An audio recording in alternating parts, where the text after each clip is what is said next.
इस कार्यक्रम के प्रसारण सहयोगी हैं Nandita Naresh Bhuta, Naresh Kumar and company, cycle parts के थोक विक्रेता, Naresh car, Nandita travels, Naresh construction, Hyderabad. 09346736287, 09849024792।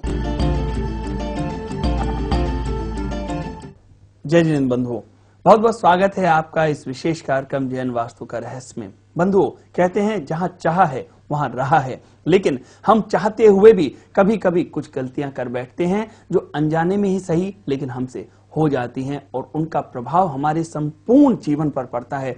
जब हम उनके बारे में सोचते हैं, समझते हैं, हमें पता लगता है उनका, तब हम उनसे छुटकारा पाने की कोशिश करते हैं। लेकिन ये जरूरी नहीं कि प्रत्येक व्यक्ति को उनकी समस्याओं से निजात मिल जाए। चलिए मुलाकात करते हैं डॉक्टर राजेंद्र जैन जी से। डॉक्टर साहब, बहुत बहुत स्वागत है आपका इस विशेष कार्यक्रम में। जैसा कि आप जानते हैं कि हमारे तमाम तरह के जो सज्जन होते हैं, जो हमारे दर्शक होते हैं, उनके जीवन में कहीं ना कहीं कोई ना कोई विपत्ति आई रहती है। हम ये जानना चाहेंगे कि बहुत से हमारे दर्शक ऐसे होते हैं जो हमें कहते हैं कि साहब, हमने तो वास्तु के हिसाब से अपना पूरा मकान बनाया था, एक प्रख्यात वास्तुशास्त्री को बुलाया था और उसने एक एक चीज वास्तु के हिसाब से बनाई है, लेकिन उसके बाद भी हमारी जो मकान की दिक्कतें हैं वो आ रही हैं। हमारे जीवन में कोई ना कोई विपत्ति आती रहती है, कोई एक्सीडेंट होता रहता है, हमारा पैसा नहीं रुकता है। आखिर अगर कोई चीज वास्तु के हिसाब से पूर्ण रूपेण सही बनी है, फिर भी अगर उसमें विपत्ति आ रही है, तो इसका क्या कारण हो सकता है? देखिए, इसके दो कारण हैं। पहली बात तो अमित जी, आपने ये कहा कि मैंने एक किसी प्रख्यात वास्तुविद को बुलाया और बहुत मोटी फीस दी है, एदा कदा जो कुछ भी किया। मैं पूछना चाहता हूं, क्या प्रख्यात शब्द बोल देने या लिख देने से वह वास्तुविद बहुत श्रेष्ठ हो गया, या मोटी फीस लेने से अच्छा वास्तुविद बन गया? क्या वास्तु सिर्फ 4 दिशा और 4 विदिशा बता देने से वास्तुविद बन गया? लेकिन जो अनजान लोग हैं उनको थोड़ी पता इस बात का। देखिए, मैं कह रहा हूं, जितनी भी काला बाजारी वास्तु और ज्योतिष को लेकर के हो रही है, इतनी और किसी में नहीं। मैं आए गए दिन देखता हूं कि 5-5 लाख रुपए फीस ले लेते हैं वास्तु के नाम पर और ईशान में सीढ़ियां निर्मित तक करा देते हैं। ऐसे कई केस मेरे पास आते हैं कि जिनके 33 डिग्री से यदि भूखंड टिल्टेड रहता है, तब भी उसका आग्नेय कोण पर ही, उसके जो सीधा 0 डिग्री के हिसाब से जो आग्नेय कोण आता है, वहीं पर ही रसोई बना देते हैं। अब आग्नेय कोण सिर्फ 11.25 डिग्री प्लस 11.25 डिग्री यानी कि 22.5 डिग्री में पूरा का पूरा आ गया, और इससे ज्यादा डिग्री का वो टिल्टेड है, यानी कि आपने बिल्कुल गलत बना दिया है जगह पर। जो डिग्री जितने पर यदि आपका भूखंड झुका होता है, उस डिग्री को आप अपने प्लान में प्लॉट करें, उसके अकॉर्डिंग बनाएं। ना वास्तुविद बना रहा है, ना वह आप जो बनाने वाला है निर्माण करता, ना उसका ध्यान है, और फिर भी कहते हैं कि ऐसे घर में हमें वास्तु के अकॉर्डिंग ही हमने बनवाया है। कई घरों में मैं जाता हूं, 7-7 वास्तुविद बुला चुके होते हैं, हमने तो घर पूरा वास्तु से बनवाया। जब घर जाकर के देखता हूं, एक आज का ही किस्सा है। जब मैं गुड़गांव में गया, DLF का एक फ्लैट था, मैं नाम किसी का लूंगा नहीं, और यहां के ही बहुत श्रेष्ठ वास्तुविद ने बहुत मोटी फीस लेकर के दिल्ली के और पूरा का पूरा निर्माण करवाया। उस फ्लैट बहुत महंगा, 15 करोड़ रुपए का फ्लैट, लेकिन कदापि उसमें ना आय वास्तु का ध्यान रखा, नैऋत्य कोण पर साउथ वेस्ट में ही रसोई घर बनवा दिया।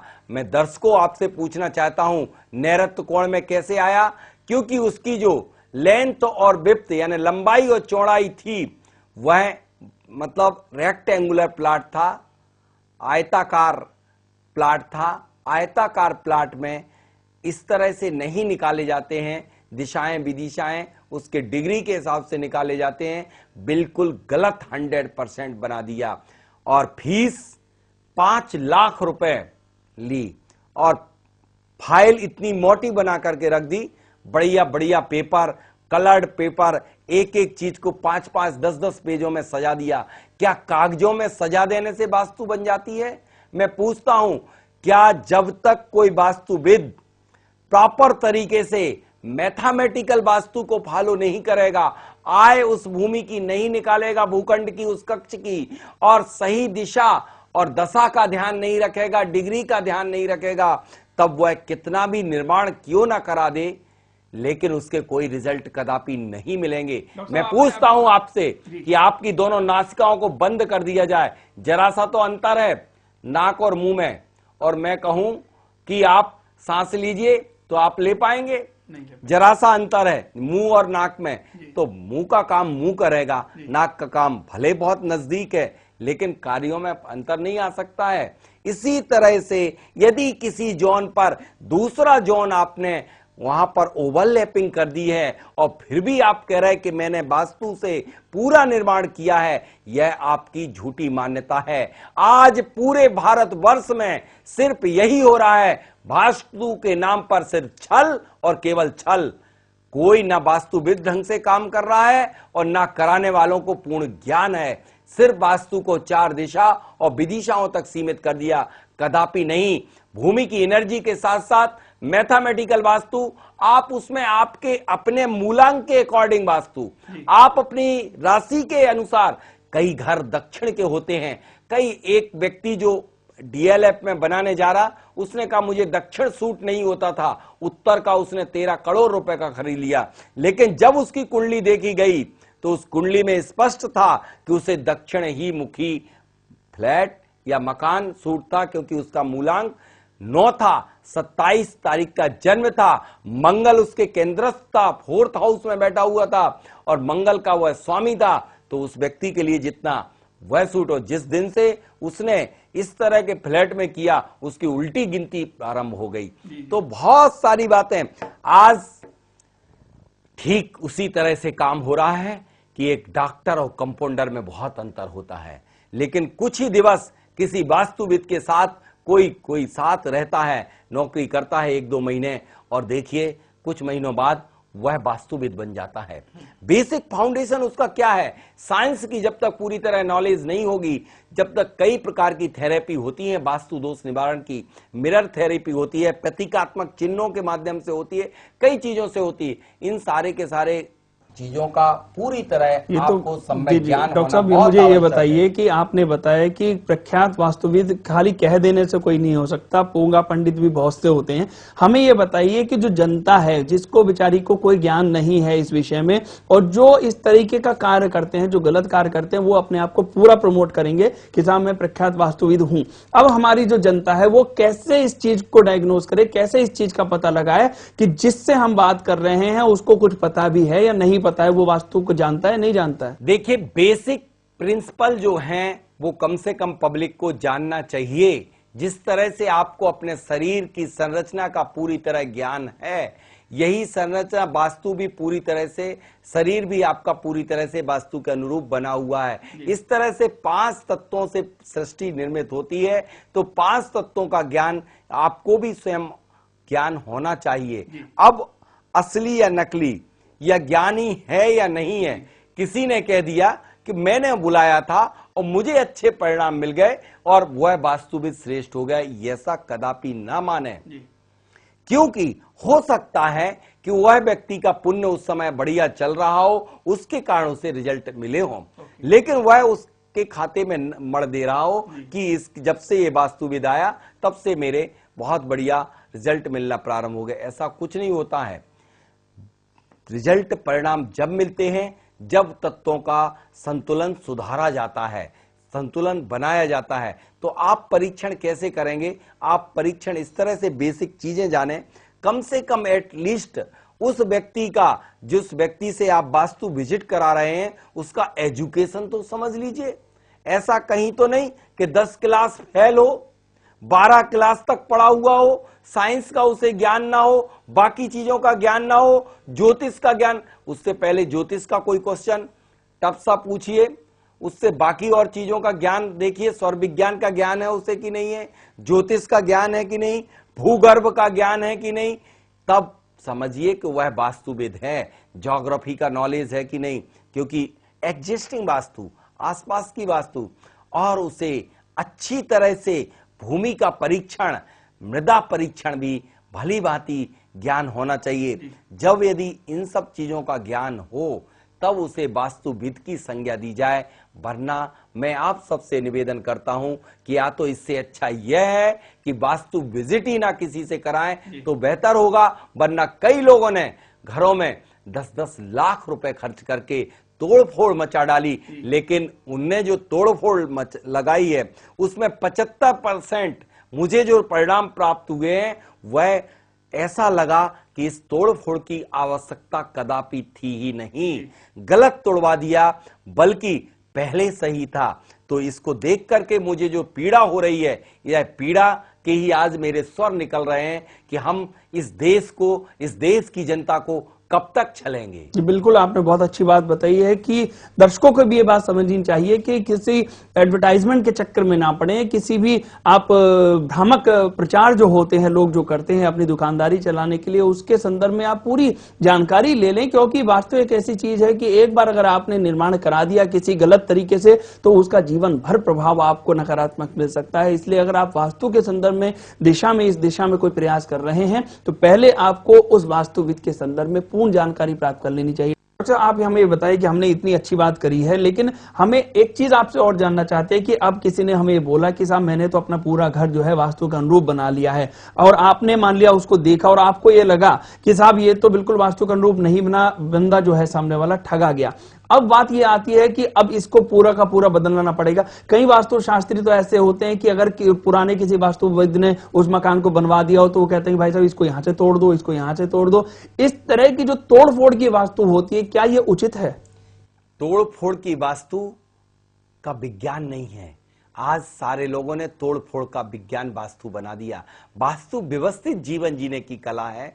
यदि आप इस तरह का कोई यदि तोड़फोड़ करते भी हैं तो आप निश्चित रूप से जिस तरह से गृह प्रवेश की आपने प्रक्रिया की थी, यानी कि आपने अपनी वास्तु के लिए एक पूजा की थी, वह पूजा पुनः करना पड़ेगी, वरना तोड़ने के पहले तो एक आज्ञा लेना पड़ेगी, और तोड़ने के उपरांत आप जिस तरह से कोई प्राण प्रतिष्ठा किसी भी मूर्ति की करते हैं, प्रतिष्ठित होने के बाद फिर कुछ भी नहीं कर सकते, छेनी नहीं लगा सकते। यदि आपने छेनी लगा दी कुछ कार्य तो फिर से प्राण प्रतिष्ठा कराना पड़ती है। ठीक इसी तरह से यदि आपने अपने भूखंड को, यदि आपने अपनी बिल्डिंग को, यदि आपने अपनी फैक्ट्री की तोड़फोड़ कर दी तो वह वास्तु की जो पूजा है, जो प्रतिष्ठा है, वह भी खंडित हो जाती है और आपको पुनः पूजा करना चाहिए। पुनः वास्तु पूजन, वास्तु विधान और वास्तु शांति कराना बहुत आवश्यक होता है। यदि आप वास्तु शांति नहीं कराते हैं तो यह दोष भी बहुत बड़ा दोष लगता है। और कई फैक्ट्री मैंने ऐसी देखी कि वो 10 बार तोड़फोड़ करा ली, लेकिन एक बार भी पूजा नहीं। एक वास्तुविद आता है, एक दीवार तोड़वाता है, दूसरी वास्तुविद आता है, टंकी तोड़वाता है, तीसरा वास्तुविद आता चिमनी तोड़वाता है। 10 बार तोड़फोड़ हो जाती है, लेकिन पूजा एक बार भी नहीं होती। यदि उस वास्तु को पूजित, रक्षित नहीं किया गया तो निस्संदेह वह भी कष्ट देना प्रारंभ कर देती है। डॉक्टर, कई बार हमने ये भी देखा है कि बहुत से लोगों को शौक होता है अपने घरों में फुलवारी लगाने का, पेड़ पौधे लगाने का। कई फैक्ट्री, कई मकान तो ऐसे होते हैं कि उनके घर का एक भी हिस्सा नहीं दिखाई देता दूर से। चारों तरफ ऊंची ऊंची बाउंड्री और ऊंचे ऊंचे पेड़, और घर में भी चारों तरफ फुलवारी रहती है। तो ये सही है या गलत है? देखिए, फुलवारी, फूल, बागवानी, पेड़ों का लगाना, आप अपने यदि कारखाने में, फैक्ट्री में हैं तो लगा सकते, लेकिन दिशागत लगाएं। दिशाओं में, जैसे कि यदि कम हाइट वाले, फूल वाले, महक वाले, जितने सुगंधित हैं एरोमेटिक, वह सब उत्तर, पूरब और ईशान में लगाना चाहिए। सबसे ज्यादा गुलाब, अवश्य और तुलसी का प्रयोग करना चाहिए, लेकिन इसमें रात रानी वगैरह जो अति सुगंधित हैं, जो फीमेल जी के नाम हैं जिनके, वह पौधों को कम से कम आपको उपयोग करना चाहिए, लगाना चाहिए। अब आती है बात दक्षिण और पश्चिम की। दक्षिण और पश्चिम में कदापि आपको छोटे वृक्ष नहीं लगाना चाहिए, वह आप अपनी बाउंड्री वाल से काफी दूर लगाएं। ऊंचे वृक्ष लगाएं, अशोक के वृक्ष लगाएं, नारियल के वृक्ष लगाएं, और उनके लिए ऐसे लगाएं कि वह आपकी पूरी तरह फैक्ट्री को ढक ना लें। कई जगह ऐसा पाया गया कि पूरी तरह से फैक्ट्री पेड़ों से ढकी हुई पाई गई। हर व्यक्ति उस फैक्ट्री का बीमार और फैक्ट्री ही बीमार पाई गई।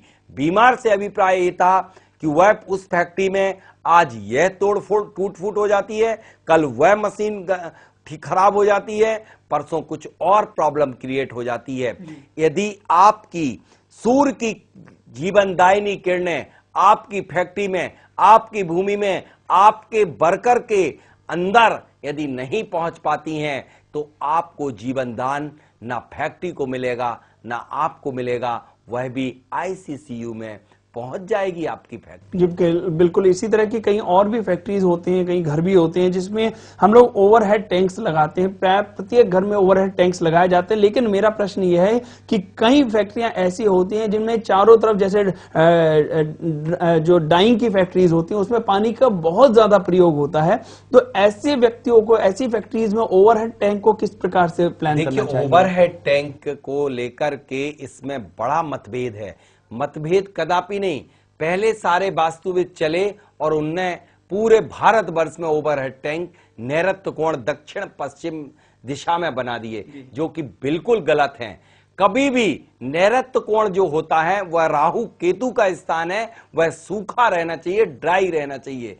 लेकिन वायव्य कोण पर आपको ओवरहेड टैंक बनाना चाहिए, उत्तर और पश्चिम के कॉर्नर पर, क्योंकि वहां पर चंद्रमा का वास है और चंद्रमा की शीतल किरणें वहां पहुंचेंगी। आज के लिए बहुत बहुत शुक्रिया डॉक्टर साहब आपका हमारे इस स्टूडियो में आने के लिए और इतनी महत्वपूर्ण जानकारी देने के लिए। हमें उम्मीद है कि हमारे सभी दर्शकों को बहुत लाभ मिलेगा और उनके जीवन की सारी भ्रांतियां दूर होंगी। बहुत बहुत धन्यवाद। जय जिनेंद्र। जय जिनेंद्र दर्शकों। डॉक्टर राजेंद्र जैन वास्तुविद, दिनांक 15 से 17 नवंबर तक मुंबई में, 18 से 20 नवंबर तक कोपरगांव में, 21 से 25 नवंबर तक इंदौर में, 26 से 30 नवंबर तक दिल्ली में। जिनको भी वास्तु विजिट करवाना हो वो संपर्क करें जियोटेक कंसल्टेंट इंदौर 08103877792 09826909075। अधिक जानकारी हेतु संपर्क करें जियोटेक वास्तु सॉल्यूशन एवं रिसर्च सेंटर 11/8 मीरापत धेनु मार्केट इंदौर मध्य प्रदेश। वास्तु विजिट हेतु कॉल करें 08103877792 09826909074। फी सलाह हेतु कॉल करें 08982339085। पुस्तक एवं सामग्री हेतु संपर्क करें 08103877792